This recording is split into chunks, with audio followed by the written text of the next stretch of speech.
Secondary oocyte के अंदर, and that is called as anaphase promoting complex, जिसको हम एपीसीबी कहते हैं। सो जो ये एनाफेज प्रमोटिंग कॉम्प्लेक्स अब बनता है किसके अंदर बेटा, सेकेंडरी oocyte के अंदर। तो ये एनाफेज प्रमोटिंग कॉम्प्लेक्स अब क्या करता है, हे बेटा शाबाश, एनाफेज को प्रमोट करता है। ये सिक्रिन सेपरेस कॉम्प्लेक्स को खत्म कर देता है, जिसमें से सेपरेस अलग हो जाता है और सेपरेस अब सिस्टर क्रोमेटिड्स को अलग करता है, और बेटा मियोसिस सेकंड जो है वो कंप्लीट हो जाती है। अब आपको बेटा शाबाश, यहां अंदर क्या बनेगा, न्यूक्लियस। किसका न्यूक्लियस बेटा, ओवम का, क्योंकि आप पहली बार ओवम बनाना। अब बेटा ये ओवम जो है ये बेटा अब यहां पे न्यूक्लियस लेकर होगा, और ये न्यूक्लियस क्या होगा, हैप्लॉइड। उसी टाइम स्पर्म क्या करेगा, वो अपना हैप्लॉइड न्यूक्लियस भी कहां भेजेगा, अंदर। और जब स्पर्म भी अपना हैप्लॉइड न्यूक्लियस अंदर भेजेगा, अब स्पर्म का और बेटा ओवम का हैप्लॉइड न्यूक्लियस फ्यूज हुआ, जाइगोट बना, अला अला कर सला, फर्टिलाइजेशन खत्म। वो क्लियर हुआ बेटा। सो ये है रोल कि कैसे बेटा फर्टिलाइजेशन हो जाती है।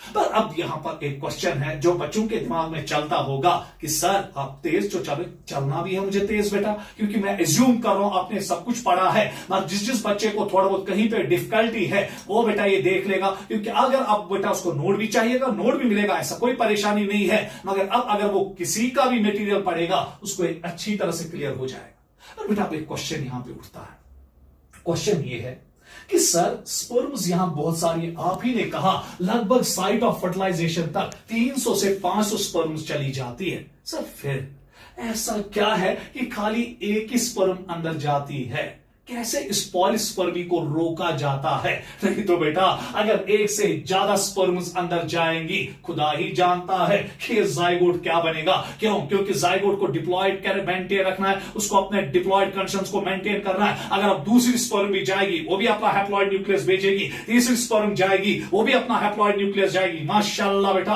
आपका जो जाइगोट है ढेर सारा बेटा 3n 4n 5n 6n बनेगा, और खुदा ही जानता वो क्या मुसीबत होगा।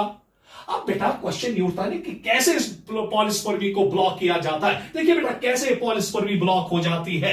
जो आपका यहां पर बेटा ओवम होता है या सेकेंडरी oocyte होता है, इसके अंदर साइटोप्लाज्म में खास किस्म के ग्रेन्यूल्स होते हैं, and those are called as cortical granules. और इन कॉर्टिकल ग्रेन्यूल्स में बेटा बहुत सारे कंपोनेंट्स होते हैं, मोस्टली म्यूकोपॉलीसैकेराइड्स में होते हैं। अब जब बेटा स्पर्म अंदर की ओर चली जाती है तो जो ये कॉर्टिकल ग्रेन्यूल्स हैं ये बाहर निकल के आते हैं, फट जाते हैं, और ये बेटा ऊलीमा को बहुत ज्यादा थिक करते हैं और उसको कन्वर्ट करते हैं इनटू बेटा फर्टिलाइजेशन मेम्ब्रेन। और जब ये फर्टिलाइजेशन मेम्ब्रेन में बेटा कन्वर्ट होता है, अब मोटा हो जाता है, अब कोई भी स्पर्म बेटा इसको पार नहीं कर पाएगी। क्यों, क्योंकि बेटा अब इसका मोटापा क्या हो जाता है, इंक्रीज। इसलिए बेटा फिर ऊलीमा को हम एक नाम देते हैं फर्टिलाइजेशन मेम्ब्रेन। यह था बेटा कंसेप्ट कि कैसे पॉलीस्पर्मी को ब्लॉक किया जाएगा, आसान लैंग्वेज में सिखाया। नहीं तो बेटा पहले फास्ट ब्लॉक पॉलीस्पर्मी होती है, फिर बेटा स्लो ब्लॉक पॉलीस्पर्मी होती है, उसमें आपको जाने की कोई जरूरत नहीं, बोर्ड एग्जाम है बेटा, ज्यादा पंख नहीं फैलाने। क्लियर। तो चले बेटा ये तो सारा। अब अगर मैं वीडियो यहां पे डिस्प्ले करूंगा तो देखिए बेटा वीडियो जब डिस्प्ले होगा तो उसमें आपको सब कुछ पता चलेगा कि कैसे ये सब कुछ हो रहा है। कौन से बेटा यहां पर देखिएगा, नजर बेटा अच्छी तरह से रखिएगा। देखिए वीडियो को हम थोड़ा बहुत इंक्रीज करेंगे ताकि बेटा आपको सब कुछ दिखे। देखिए सर्विक्स है, स्पर्म्स है, वीडियो डिस्प्ले हो रहा है, आहिस्ता आहिस्ता जाएगा। तो स्पर्म्स की बेटा जो मंजिल है वो ओविडक्ट है, और ओविडक्ट में इनकी मंजिल जो है वो एम्प्यूला है। अब देखिए बेटा ये यहां पे सेकेंडरी oocyte, गौर से देखिएगा। तो ये इसके इर्द गिर्द देखिए बेटा कितनी स्पर्म्स आ रही, अच्छी तरह से देखिएगा। अब देखिए यहां पर बेटा ये सेकेंडरी oocyte है, क्या न्यूक्लियस का कहीं नाम निशान है, नो सर। तो न्यूक्लियस कहीं नहीं है बेटा। ये बेटा कोरोना रेडिएटा, ये जोना पेलिसिडा। अब देखिए बेटा ये स्पर्म आ रही है, तो ये बेटा बाहर से कोरोना रेडिएटा सेल्स है। तो कोशिश इनकी यही कि स्पर्म बेटा आगे की ओर बढ़ेगी और कोरोना रेडिएटा को पार करेगी by simply releasing two enzymes across beta hyaluronidase and beta corona penetrating enzyme, वही तो होगा। अभी देखिएगा स्पर्म की मोटिलिटी भी माशाल्लाह बहुत अच्छी। चलिए देखिए बेटा स्पर्म आगे बढ़ रही है, थोड़ा बहुत टाइम ले रही है, क्या करूं, वीडियो ऐसा है। तो देखिए बेटा कैसे कोरोना रेडिएटर को डाइजेस्ट कर रहा है। अब पहुंचा बेटा कहां पे, जोना पेल्सुडा पे। देख रहे हो बेटा, जब ये जोना पेल्सुडा पे पहुंच रहा है, अब ये पहले कंपैटिबिलिटी रिएक्शन करेगा। तो हो रही है कंपैटिबिलिटी रिएक्शन। ये है बेटा ZP1, ZP2, ZP3 रिसेप्टर्स वहां पे होते हैं, जो मैंने कहा था कि कोरोना रेडिएटर पे बेटा फर्टिलाइजिंग रिसेप्टर्स है और स्पर्म पे बेटा एंटी फर्टिलाइजिंग रिसेप्टर्स है। वीडियो देखिएगा। उसके बाद अब नजर रखिएगा, अब ये अभी जोना पेल्सुडा को भी बेटा डाइजेस्ट करके स्पर्म की ओर चला जाएगा। ये किया बेटा जोना पेल्सुडा को डाइजेस्ट।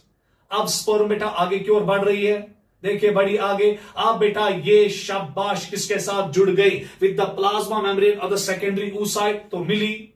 अब ये अपने कंटेंट्स इसमें डालेगी, क्योंकि बेटा सेकेंडरी oocyte में मेटाफेज प्रमोटिंग कॉम्प्लेक्स होता है, प्रमोटिंग फैक्टर होता है, जिसने इसके मेटाफेज को रोका होता है। स्पर्म के अंदर जाते ही मेटाफेज प्रमोटिंग फैक्टर खत्म, एनाफेज प्रमोटिंग कॉम्प्लेक्स बनता है, और एनाफेज प्रमोटिंग कॉम्प्लेक्स ही बेटा सेपरेस सुकेरिन कॉम्प्लेक्स को अलग करता है, और सेपरेस बेटा फिर आपके एनाफेज को अंजाम देता है, सिस्टर क्रोमेटिड्स को सेपरेट कर देता है। किया बेटा। तो यहां से ये स्पर्म भी कोशिश कर रही है अंदर आने की, अब नहीं आ सकती। क्यों? क्योंकि जो बेटा यहां पे मेम्ब्रेन है, किसका मेम्ब्रेन है बेटा, ऊलीमा का, या जो oocyte का मेम्ब्रेन है, वो तो हार्ड हो चुका है। अब देखिए बेटा ये कॉर्टिकल ग्रैन्यूल्स बाहर निकल रहे हैं, ये देखिए ये कॉर्टिकल ग्रैन्यूल्स बाहर निकले, फट गए, और इन्होंने बेटा शाबाश ऊलीमा को, मेम्ब्रेन को बहुत ही हार्ड बनाया। अब स्पर्म कोई अंदर नहीं जा सकते। अब स्पर्म अपना न्यूक्लियस अंदर भेज रही है। यहां पर बेटा ये मेटाफेज का स्पिंडल फाइबर है, किसका बेटा, ओवम का। तो ये बेटा कन्वर्ट हुआ इनटू द शाबाश न्यूक्लियस। ये अब स्पर्म का न्यूक्लियस, ये बेटा ओवम का न्यूक्लियस। अब ये एक दूसरे के साथ फ्यूज हुए, जाइगोट बना। तो इसी के साथ बेटा फर्टिलाइजेशन भी कंप्लीट हो गई।